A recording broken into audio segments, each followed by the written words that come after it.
more human-like. Shannon and I can download our data to any kind of machine, small, big, gigantic, as long as it has a neuromorphic control unit. And get this, we can use radio antennas to wirelessly transfer ourselves from one machine to another, streaking through the air like digital ghosts. We can do all these things because we're not really human, not anymore. Our bodies died before we reached the age of 18.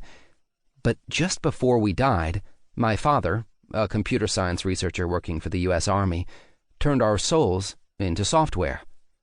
The name of our team says it all. The Pioneers.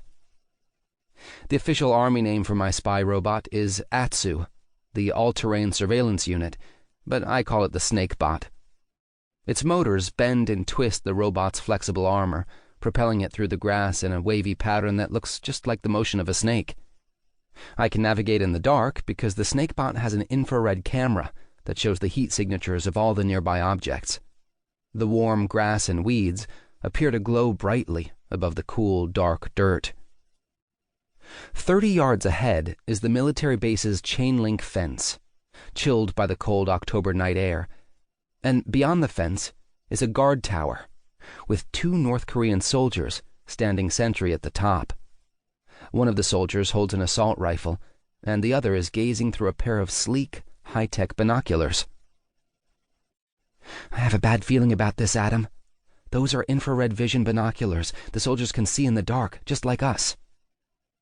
I would shake my head, but I don't have one. Instead, I wag the front end of my Snakebot back and forth. The snakes are cold-blooded, and our armor's cold too.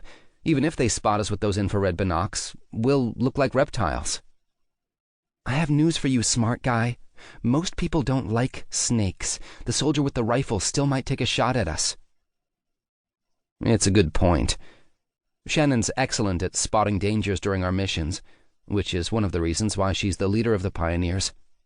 Besides her and me, there are 3 others in the Pioneer Project: Zia, Marshall, and Deshawn.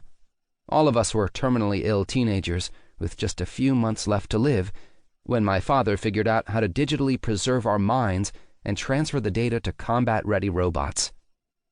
A 6th volunteer also made the transition, a 17-year-old named Jenny, but she's no longer with us. I know Shannon blames herself for Jenny's loss, which explains why she's so cautious now. But it doesn't explain why Shannon's acting so cold to me tonight. The radio messages she's sending me are so much harsher than her usual easygoing tone. Like calling me smart guy. What's that all about? A girl wouldn't say those kinds of things to her boyfriend unless she was upset. But what's bothering her? What did I do wrong? My circuits ponder the question for an unusually long time, almost 100th of a second. Then I shunt it aside. I need to focus on our mission. Shannon and I have to get past that chain-link fence so we can see what's inside the base. You're right. We can't stay here. It's time to go underground. I point my Snakebot's front end downward, jabbing it into the moist dirt. Then I turn on the drill. Stay close. This might get a little rough. The drill extends from the front of the Snakebot and spirals into the ground. It turns slowly at first, because the upper layer of soil is soft and easy to dig through, but after a few seconds, I burrow down to the hard-packed dirt, and the drill spins faster, so I can go deeper. I wriggle the Snakebot into the hole I'm digging, and Shannon follows me underground, her smaller robot slipping easily into the narrow shaft. Once I get 6 feet below the surface, I change direction, turning the drill horizontal. I head for the military base, tunneling under the fence. I can't see much through the infrared camera now, but the Snakebot is equipped with other sensors to help me stay on course.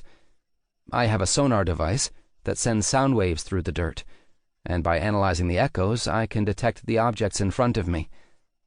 There are dozens of long taproots threading down from the weeds on the surface, so many that they form a maze of tendrils. Between the roots are millions of worms and bugs and grubs, either creeping through the soil or lying motionless in hibernation. I have to admit, the underground world is pretty amazing. The Snakebot